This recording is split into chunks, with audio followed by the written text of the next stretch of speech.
These tracks. Goblins?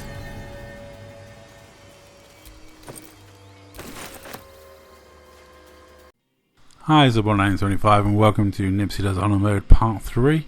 This is kind of like Part 2.2. So, after leaving the Druid Grove, I went in the little cave to the side, and this is kind of just a continuation. This was just showing like the rest of the first day, pretty much rounding out the day, and just finishing off that, trying to get as much XP as possible.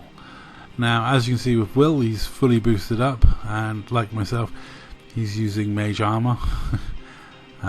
He's got all of the spells on him, and we're just going to get him in position just for some shenanigans in a minute. If I find with this fight, positioning is everything. You really want to like be ready for the fight and make the most of the position you can get, because if you can hex dexterity on a goblin or strength, it's probably not a bad thing. Strength, you can push them around, and dexterity helps you push them around as well, because it's either athletics or acrobatics on push checks, and goblins have really good saving throws when it comes to acrobatics. But a bit of Hellish Rebuke, that burns one to death straight away. And up to me. Now that she's vacated, I should have just pushed the goblin off the top really, but you know, I didn't, and again I should have brought the others into play. But overall, it's now we're in the fight, I can bring the others in. Will's taking the brunt of the damage, which I'm not worried about because it's only Will, and I'm not the biggest Will fan. He's terrible. I don't like warlocks. I'm an old school D&D'er, and warlocks are just, all they do is one spell over and over again, and it's, you know, it's a good spell. Eldritch Blast is really powerful, you know, and you can quite happily use Eldritch Blast with Hex to do really good damage output, but it's kind of boring. I personally think it's kind of boring. I prefer bards and wizards because you have the variety of spells and you have a spell for each sort of situation rather than just casting the same spell over and over and over again. But as you can see, the position up here, they're going to throw the vial of acid in a minute, but positioned up here just to make them wade through the mud is probably better, and this is why you buy the Ring of Fling. So I currently have the Ring of Fling. I'm planning to leave it Karlach soon, but while I've got it with Lizelle, it's still pretty damn potent. I also brought the axe, that if someone's on fire I can throw at them to do even more damage, because that's really good as well. But like, look at that, that's such solid damage at this level. And yeah, the Ring of Fling, just doing an extra d4 makes a huge difference in D&D. You look at spells like Crusader's Mantle and stuff like that, all it adds is a d4, but that d4 is potent. I kind of regret wasting a kind words there, but I don't know how Nypsy was able to see that from where she was, but she was. And yeah, as I say, Will is particularly useless. I do feel sorry for him at times, but you know, especially as he lost concentration on Hex, which makes him about, oh no, did he lose concentration? I don't know, but you know, he is next to useless. Woody always has a nightmare with warlocks. He has 95% hit chance and he misses quite regularly with warlocks. I think warlocks are just kind of cursed personally. But yeah, I mean, this was just all about making the goblins come through the mud and picking them off easily from the hill and from up here. And then when ready, let Lizelle do her thing, throw some really like Kobe style axes, and look at that, that's just brutal. And wait till I get Karlach on the go as a proper thrower. Once you've turned the other light off, you can do this, unless of course you forget to turn the other light off and then realise and have to have a panic and run around a bit, because yeah, I forgot to turn the other light off, which is not a good thing. So the Zell had to make a sharp exit out of there before she got nuked. And you can see the light's still on. Yes, to turn this switch off before you go and do that. But, you know, I got away with it, so it wasn't all bad. I mean, could have been worse. Has been worse before now. But yeah, you must switch that other light off before you do the little jaunt round. And yeah, you get the key for the safe, which is much handier than defusing the trap and that, and lockpicking it. So the body has the key, the chest has some decent stuff, the goblins have some decent stuff. I steal Matey Boy's headband before I let him go, and it's all about cleaning up the XP, and that little +1 survival roll that you get for pickpocketing him while he's asleep, yeah, it's another magic item you can feed to Gale. So, you know, as much magic items as possible was never a bad thing. You can either sell it or, you know, feed it to Gale when he gets hungry. Now, I do like this little method for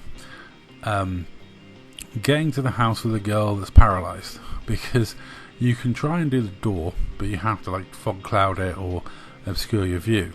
Whereas it's really easy to just jump around the back here, and yeah, eventually. And you come up this little passageway. Be careful the mushrooms don't linger.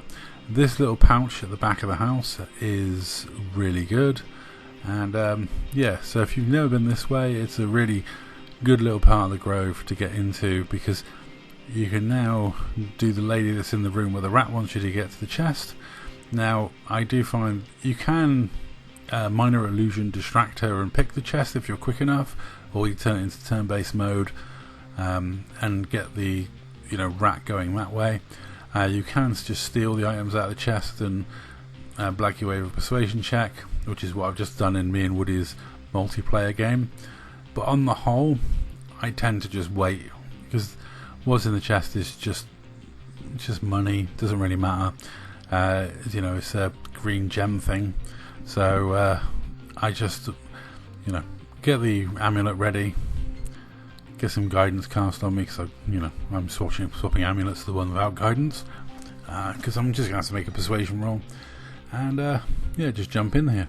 And that saves messing around with the locked door, saves a lot of hassle, and means you meet the woman that can't stand up, and you realise, oh, there's more to our little potion selling Auntie Ethel than I thought. Cursed potions? That sounds suspicious. But yeah, dodgy brews and basically helping her out. And yeah, I help her out, and then if I try and touch anything through room, she still ends up trying to report me. So I just avoid like the plague until until the tieflings are ready to leave, and then come back in here when there's no one around and I can loot to my heart's content. It's much easier that way. Now we're nearly at the end of the first full day.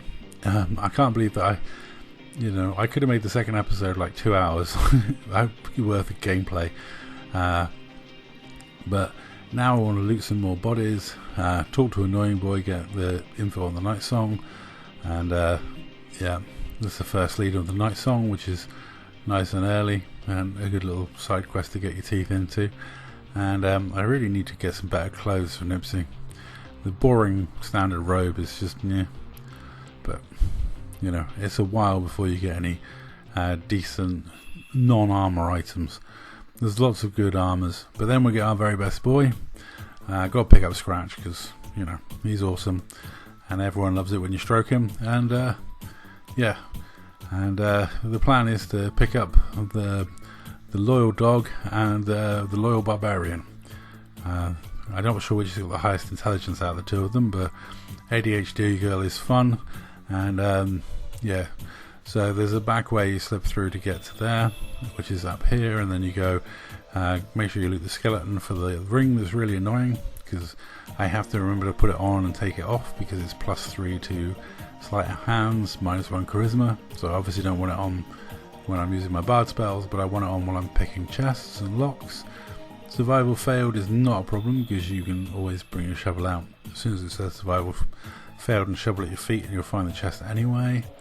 But yeah, was probably saved by the fact that that nature role, she's wearing the headband of +1 nature. Meet the idiots who are pretending to be paladins of Tyr. To be honest, if they were paladins of Tyr, I'd still probably kill them because, paladins. Nobody likes paladins. If you ever played D&D on the tabletop version, if you've got a party member that's a paladin, you're always trying to distract them while you torture people for information and stuff like that. Or at least that's my party. Yeah, it's always like good to get the paladin out of the way before you can go steal everything and do naughty things.